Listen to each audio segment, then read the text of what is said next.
Ryan Shorthouse is the executive chair of Bright Blue centre-right think tank. Mike, first of all, if this many people want to come to Britain, Brexit can't have been a catastrophe, can it? I think Brexit was a catastrophe, and everyone can see it. In general, the government we have at the moment certainly know how to run their mouths, but they don't know how to run a country. They have not done what they promised on many levels, and there are many ironies to this as well. Because while they have been busily denigrating asylum seekers and migration in general, they have also, as you just heard, been completely opening up their visa system to the rest of the world. Now, why? Because they've known that they need to do that. Since Brexit, we have seen, as you just heard, all of those European doctors and nurses starting to go home, all of those European people working in care homes starting to go home. And that has left an even bigger hole in particularly our care services. So our government knows full well that it has gone halfway round the world in all directions, begging for people from outside the EU to come and fill those places. Is that right, Ryan Shorthouse, that we're told we were going to control immigration, but they deliberately let this many people in? Well, I mean, successive Conservative governments and Vote Leave said that they would control and reduce, that was the implication, both legal migration and also irregular migration. And both of those are now at record highs. I'm not sure it was necessarily a deliberate thing, but a combination of factors has obviously led to that situation. And I was listening to Madeline from the Migration Observatory a little earlier.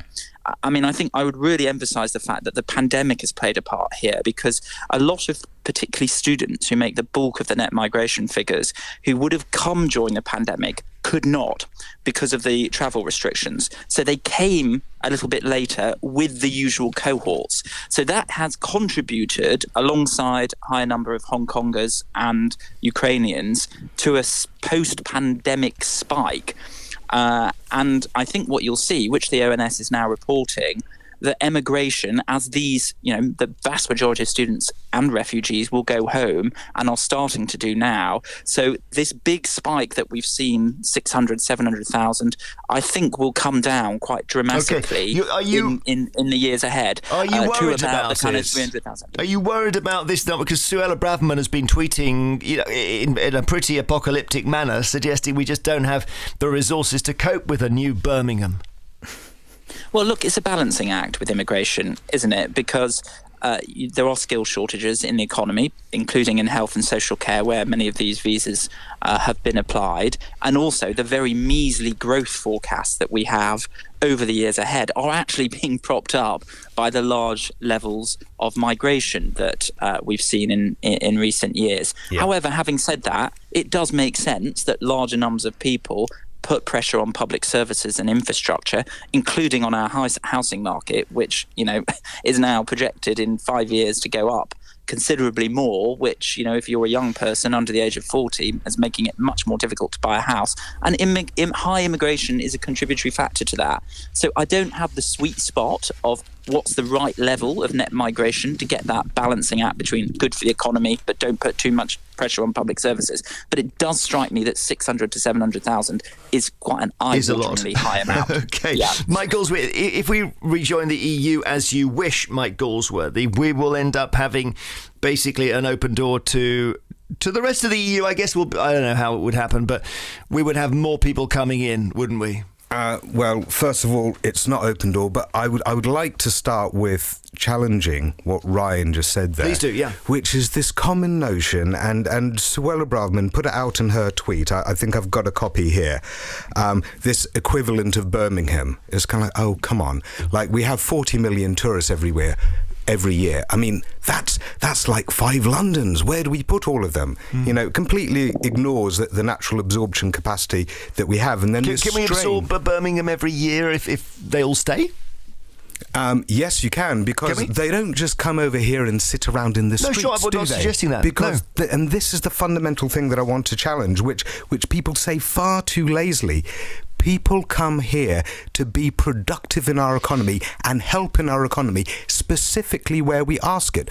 Whether they be people who actually build houses or people who work in our NHS or the care systems, without them would fall over. One of the biggest ironies, let's look at the NHS here, was that when we had Brexit, all this notion of, EU citizens, they're straining our NHS. They're 5% of our population, whereas they were 7% of our nurses. So we voted for Brexit, and then that proportion of nurses, which had been rocketing up to fill our gaps, plummeted like a stone, and that's when we had to go around the world begging for other people from around the world to come in. So if we were to go back in the EU, there are various things that would happen. First of all, free movement we would get again as UK citizens. Look at what's just happened.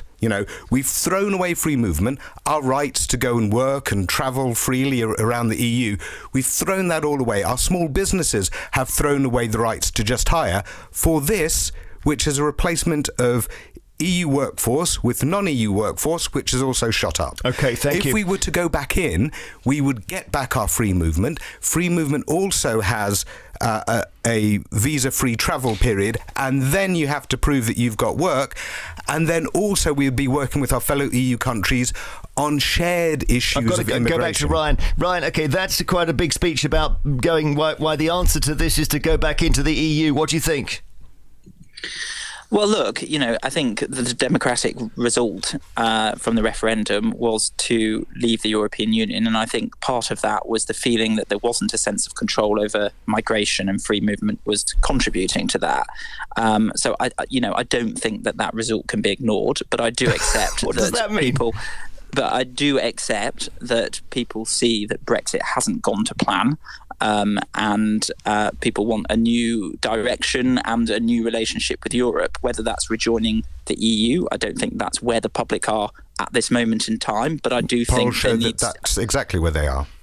But I do think there needs to be a closer collaboration with the EU, particularly on economic matters. It's the first time I've interviewed someone from the Bright Blue. Hang on, your Bright Blue centre-right think tank, and I don't know where you stand on Brexit. So make it clear, please.